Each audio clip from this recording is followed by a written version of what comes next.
solo lo que está escrito en la palabra. No creo que soy salvo solamente por la gracia. Creo que solo es por Cristo y su sacrificio. Bien, bueno, estamos en el video que habla acerca de nuestra segunda parte en cuanto a la filosofía, nuestra clase de filosofía. La segunda parte en nuestra asignatura de filosofía tenemos que tener en cuenta que ya estamos entrando en lo que se llama la filosofía medieval. Recordemos que en la primera parte veíamos, además de la introducción a la filosofía, algunos conceptos importantes que debemos tener en cuenta. Estamos entrando a lo que sería la filosofía griega, y dividíamos la filosofía griega en varias etapas. Entonces, en el tema 1 veíamos lo que tenía que ver con la filosofía griega, los presocráticos, todos los personajes fundamentales de los presocráticos, y usted debe leerse eso en detalle. Veíamos también los sofistas y Sócrates, lo veíamos también, veíamos a Platón, después veíamos a Aristóteles, y concluíamos también con la filosofía greco-romana. Ahora en este video estamos introduciendo la filosofía medieval. O sea, ya entramos con una característica extra a la filosofía que habíamos visto anteriormente. En la filosofía griega, pues nos habíamos dado que no había irrumpido todavía la fe cristiana dentro de todo el quehacer filosófico, pero ahora en la filosofía medieval, la filosofía ya de la etapa del medioevo, como se conoce también, comprendida entre lo que viene siendo el siglo I, el siglo II, después de Cristo aproximadamente, ya comenzamos a entrar en una serie de etapas donde el cristianismo comienza a tener un protagonismo más fuerte en el Imperio Romano. Ya después del Edicto de Milán, como se conoce también, donde es un edicto de buena voluntad para los cristianos, aparentemente por parte de Constantino, donde ya iba a cesar la persecución de la fe cristiana. La iglesia iba a pasar de ser perseguida a convertirse en perseguidora más adelante, ya en la Edad Media. Entonces entramos en un periodo del siglo V después de Cristo, aproximadamente hasta el siglo XV, donde estaremos hablando de la Edad Media, la conocida Edad Media. 1000 años, donde fueron 1000 años de una influencia de la iglesia fuerte, comenzando por primeramente una iglesia primitiva, donde la base fue sentada por los primeros padres apostólicos, después los padres griegos, los padres occidentales.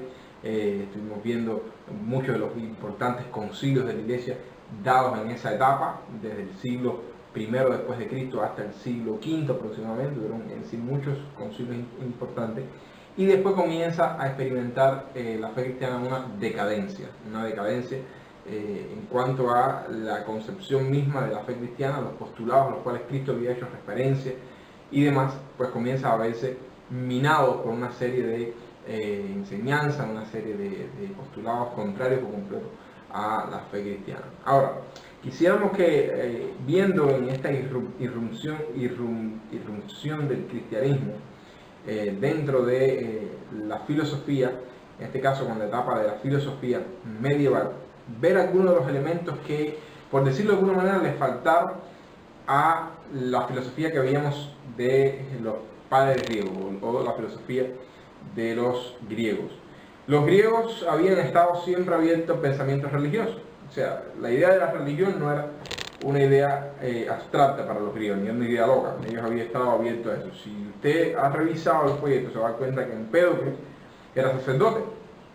Y en el libro de historia de la filosofía nos damos cuenta que Empédocles dice que Empédocles era un sacerdote. Por otro lado, Platón había dado muchísimos elementos acerca de la piedad, o sea, cómo hablar de la piedad, cómo vivir en la piedad, en su escuela, la academia. Había dado muchos principios importantes. De hecho, como yo les decía en el video anterior, pues muchos de los padres griegos eran de tendencia platonística, o sea, comulgaban con mucho de la filosofía platónica.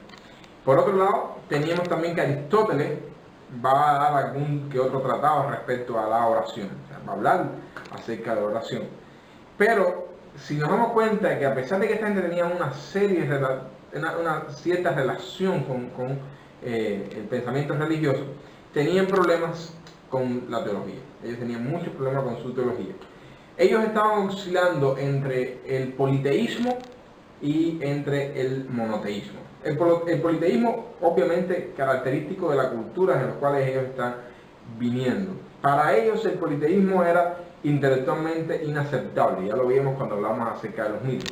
Y muchos filósofos van a estar usando la teología popular como un recurso retórico para referirse a sus escritos, o sea, un recurso retórico para usar en sus escritos, este misticismo. Pero ahora, cuando ellos intentan desarrollar algún tipo de monoteísmo, su Dios aparece despersonalizado. ¿Qué quiero decir con esto? Es una necesaria creación de la razón, pero desdibujada y falta de vigor. Y ese es el Dios que presenta, un ejemplo, es los gnósticos. Un Dios totalmente que no es para nada personal, un Dios que no se relaciona con sus criaturas, un Dios que cumple una función determinada dentro del pensamiento filosófico gnóstico, pero más allá de eso, nada. O sea, no es un Dios que se muestra interesado en el bienestar del ser humano, en salvarles, involucrarse en sus necesidades, como lo vemos en la actitud de Jesús. Eso no lo vamos a ver. Por lo tanto, ellos fallan en su teología, aunque tienen una profunda pensamiento religioso, tienen quizás una profunda ética o piedad, fallan en la hora de la conformación de su teología. Y cuando entran a su monoteísmo, por lo tanto van presentando un Dios que no es el Dios que nosotros adoramos ni el Dios que nosotros conocemos. Estas personas, los griegos, básicamente en su filosofía no van a lograr concretar con claridad la relación existente entre el Dios espiritual con la materia.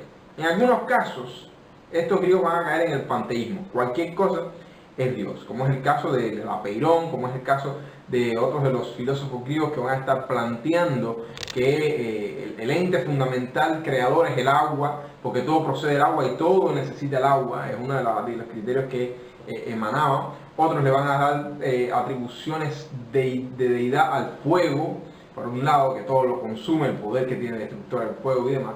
Entonces eso es una especie de un panteísmo, donde todo puede ser Dios o todo es identificado como Dios. Ahora, ellos también van a estar teniendo en cuenta de que en otros dioses van a ver también a una serie de características que van a definir su teología.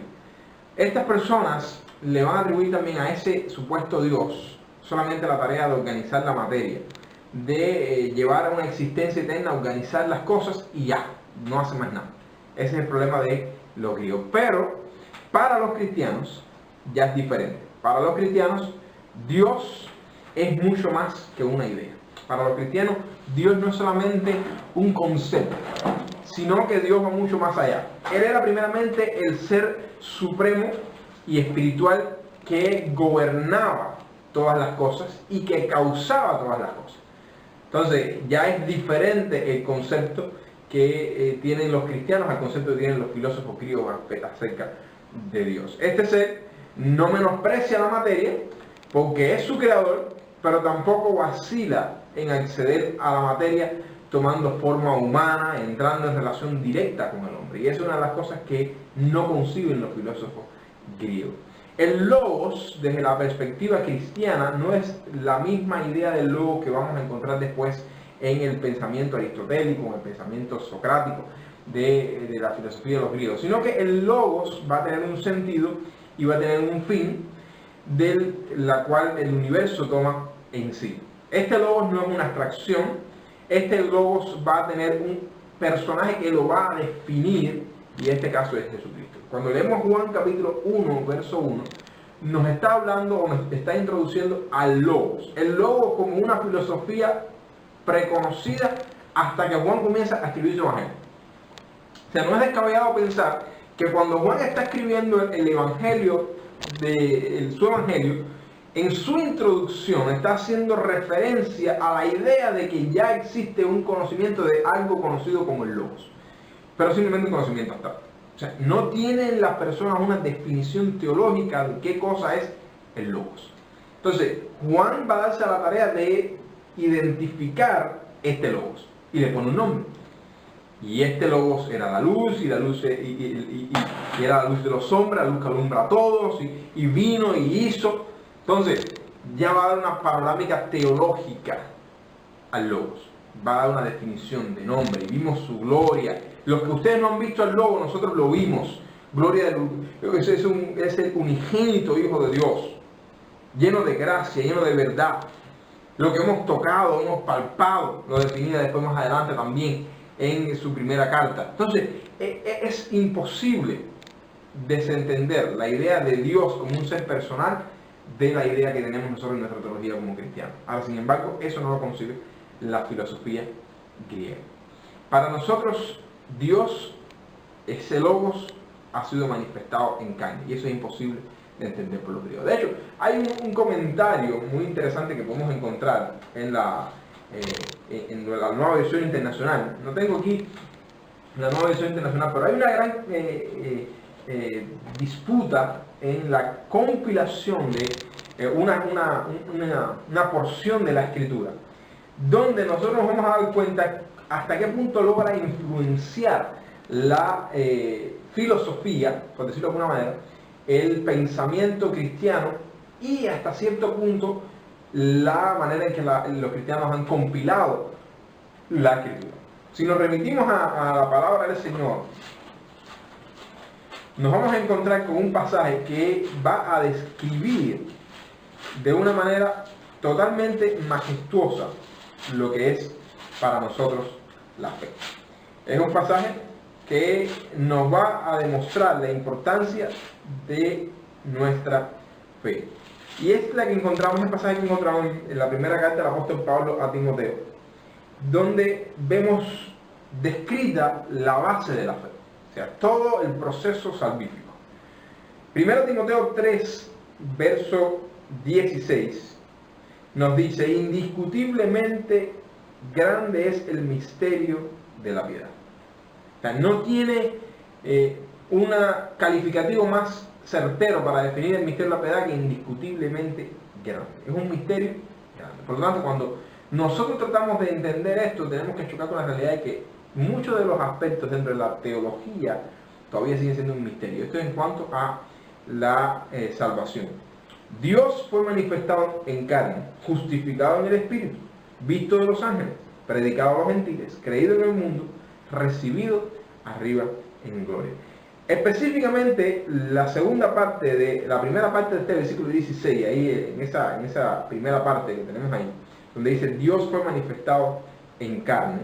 Cuando nosotros leemos ese pasaje en el original hebreo, o al menos en la copia que nos ha llegado a nosotros hoy, dependiendo de qué manuscrito griego nosotros nos acerquemos, vamos a darnos cuenta que existe una variación en ese texto, pero una variación aparentemente inocente. Y es precisamente el hecho de que donde en nuestra Reina Valera estamos recogiendo Dios, en otras de las versiones, como el caso de la Nueva Versión Internacional, ha sustituido Dios por Él. Él fue manifestado en carne. Y aparentemente es inocente, pero es un cambio sustancial. ¿Por qué cambiar el nombre Dios por el artículo Él? Y simplemente ese cambio lo encontramos en esa misma porción, en esa perícopa, cuando Dios está relacionado con la carne. La única respuesta que encontramos aquí es que ha sido una influencia gnóstica desde este punto de vista, filosófica, a la hora de entender ese pasaje. No se entiende que Dios se manifieste en carne. Como mismo está estructurado este pasaje en español, lo encontramos en griego. Anteriormente a eso tenemos el versículo 15, donde se nos menciona el término Theos 2 veces, Dios. Para que si tanto sepas cómo debes conducirte en la casa de Dios, que es la iglesia del Dios viviente, columna y baluarte de la verdad. E indiscutiblemente grande es el ministerio de la piedad. Dios se manifiesta en carne, siguiendo el uso de Dios. Pero abruptamente nos encontramos que en algunas versiones ese Dios se ha cambiado por Él. Entonces hay una cuestión interesante aquí. ¿Por qué se cambia Dios por Él? Específicamente cuando se habla acerca de que Dios fue manifestado en carne. Interesante. Pero esa cambio no solamente es a nivel de las versiones que hoy tenemos, está a nivel de los textos primarios. Estamos hablando que ha sido corregido una vez, o sea, cuando digo corregido digo cambiado. El códice sinaítico, uno de los códices más antiguos, del siglo III, aproximadamente después de Cristo, siglo III, siglo IV después de Cristo. Un manuscrito que está completo casi el Nuevo Testamento, y donde está marcado, de acuerdo al aparato crítico de muchas de las ediciones críticas de la Biblia, que ha habido una corrección del texto. Donde anteriormente decía Dios, fue corregido y fue puesto Él. Una muestra de cómo le es difícil a la filosofía griega pues entender que nosotros tenemos un Dios personal, que el cristianismo funciona a través del entendimiento de un Dios personal. Ahora, vamos a dejarlo aquí por un momento, vamos a adentrarnos un poco en lo que es ya la filosofía griega y su contraste en cuanto ya con la fe cristiana. Ahora, el fatalismo griego se va a oponer también a la providencia de Dios, muchas veces incomprensible para la mente humana, pero siempre agradable y perfecta, como dice la palabra, esa voluntad. A las visiones cíclicas de la historia, el eterno retorno, oponían una concepción lineal donde todo convergía a través del logos en Dios.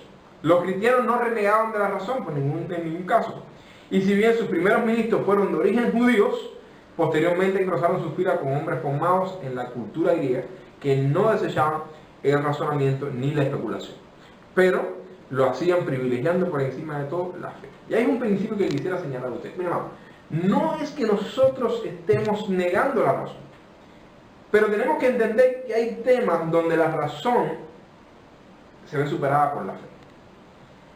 Hay temas donde nosotros tenemos que usar los recursos espirituales que Dios nos ha dado para entender. Y ese es el caso de la fe. Pero la fe no es irracional. La fe no es algo que se opone a la razón. La fe es fe. Entonces, donde la razón solo llega a lo que percibimos, tocamos, palpamos, la fe va más allá, en lo espiritual.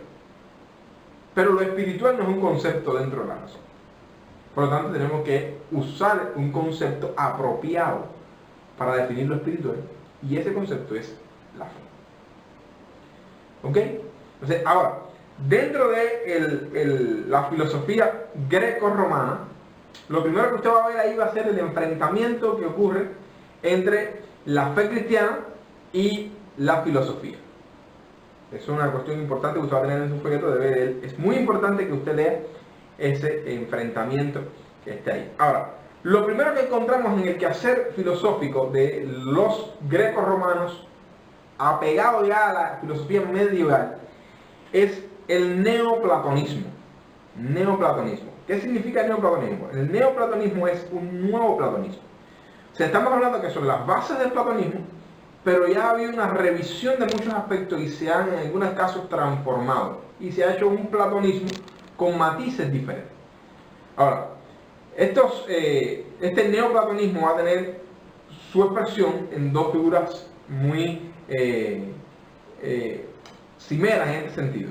Por una parte tenemos a Plotino, que va a ser uno de los máximos exponentes del platonismo después de Platón, pero también vamos a tener a Filón de Alejandría. Filón de Alejandría va a ser uno de los grandes historiadores de los judíos, básicamente, pero también va a ser un filósofo. Eso usted lo puede ver ahí. Entonces van a estudiarse los postulados de Plotino y van a estudiar también a Filón de Alejandría dentro de la escuela del neoplatonismo. Ahora, dentro de la filosofía medieval se van a estar resumiendo con algunas escuelas básicas de pensamiento dentro ya de la filosofía medieval. La primera cosa que tenemos en la filosofía medieval es que hay que estudiar la filosofía patrística. Aquí en el seminario tenemos una asignatura que se llama patrística de la maestría, excelente. Vamos a estar estudiando dentro de la filosofía patrística, ya los padres medievales. Yo quiero que usted entienda que cuando me refiero a filosofía patrística tenemos que hacer una salvedad en el hecho de que hay padres de la iglesia antes de la época medieval. Por supuesto, los padres apostólicos. Incluso Ireneo de Lyon, algunas personas que están escribiendo ya en el siglo II aproximadamente. Pero en la filosofía patrística estamos llegando a un poquito más para acá. después del siglo III, siglo IV, que van a salir. Y uno de los máximos exponentes dentro de la filosofía patrística va a ser la filosofía de Agustín de Hipona, un personaje conocido, teólogo conocido. Y Agustín de Hipona va a ser no solamente un teólogo que va a sentar polémicas como la cuestión de la doctrina de la elección y demás, sino también que nos va a dar una justa medida de que la fe no necesariamente tiene que ser enemiga de la razón y que los cristianos pueden suponer ser grandes teólogos, pueden convertirse también en grandes filósofos, básicamente. Ahora, en la filosofía de Agustín de Hipona, usted va a encontrar muchos interesantes cuestionamientos y muchos interesantes postulados.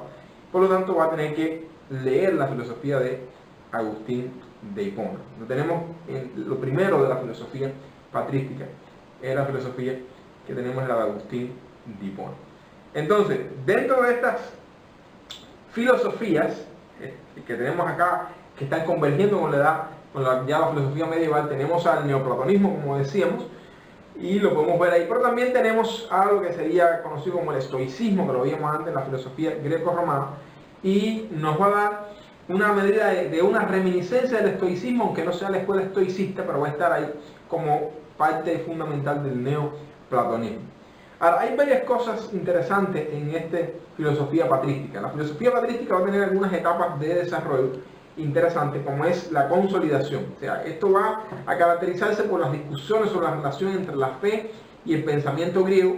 Se van a extender hasta aproximadamente el Concilio de Nicea en el año 325. El Concilio de Nicea no solamente sentó la base para el credo atanasino respecto a la existencia de Dios como un ser trino, en el cual Atanasio sostenía la existencia de Dios como homoousia de Cristo, como consubstancial con el Padre, lo mismo que el Espíritu Santo, opuesto a la homusia de Arrio. Pero también el Concilio de Nicea iba a sentar bases en cuanto a la teología del reemplazo, en cuanto a la desjudaización de la iglesia trascendental. Es un concilio bastante interesante, sería bueno alguna medida que pudiéramos estudiar o leer acerca del Concilio de Nicea y lo que va a venir después de esta etapa. Por otro lado, nos vamos a encontrar que tenemos que estaba en la etapa de apogeo. ¿Qué implica la etapa de apogeo? La etapa de apogeo va a estar ya dirigida en este caso por la teología de Agustín de Hipona y se va a extender hasta el siglo V aproximadamente. Y la otra etapa que vamos a tener en cuanto a esto va a ser la etapa de la declinación, o sea, donde va declinando ya todo el pensamiento de los padres de la filosofía patrística, básicamente en la filosofía medieval, y se va a extender esta etapa de decaimiento hasta el siglo XIII, en que nace la escolástica, o sea, la filosofía escolástica. Una etapa larga, ¿verdad? Vamos a encontrar muchas cosas interesantes en este tiempo. Ahora, entre los apologistas más destacados que vamos a encontrar en la etapa de la filosofía medieval, que básicamente sienta la base de una buena apologética, de una dogmática eclesial un poquito más diseñada. Recordemos que la iglesia hasta ese momento daba por sentada la mayoría de las enseñanzas de la escritura, por lo tanto no se dio la tarea de sistematizar la teología hasta que comenzó a ser enfrentada por los herejes y por los filósofos. Entonces, toda esta batalla apologética trajo como resultado que hubiera un quehacer apologético y teológico que después quedó plasmado ahí como la base dogmática de la iglesia hoy. Tenemos a Justino Martí, como les decíamos, uno de los grandes apologistas del momento. Vamos a ver personajes también como Tertuliano de Cartago, eso lo podemos encontrar también ahí. Vamos a ver a Clemente de Alejandría también. Vamos a encontrar personajes como Orígenes, que es un personaje polémico dentro de la fe cristiana y sobre todo dentro de la teología medieval o de la filosofía medieval en principio, pero son personajes que no podemos dejar de leer. Entonces, usted va a buscar ahí en su folleto todo lo que tiene que ver con la filosofía medieval, estudiar cada uno de estos personajes y sobre todo hacer un resumen de las principales ideas de estos personajes y recuerde, siempre haciendo su valoración al respecto. Dame su valoración. Cuando usted termine de hacer el resumen, denme su valoración respecto de cómo está el fenómeno de la filosofía, en este caso medieval, qué usted opina, con qué comulga, con qué no comulga y las razones por lo que no lo hace. Se puede usar evidencia bíblica, también filosófica, para hacer uso un poco de la filosofía apegada a la fe para dar respuesta a esto. ¿Ok? Ya les decía que íbamos a ver a estos personajes. Después nos vamos a entrar en lo que sería el capítulo 8 y nos va a estar introduciendo la filosofía escolástica, que será nuestro próximo video. Dios le bendiga. Yo creo solo lo que está escrito en la palabra, yo creo que soy salvo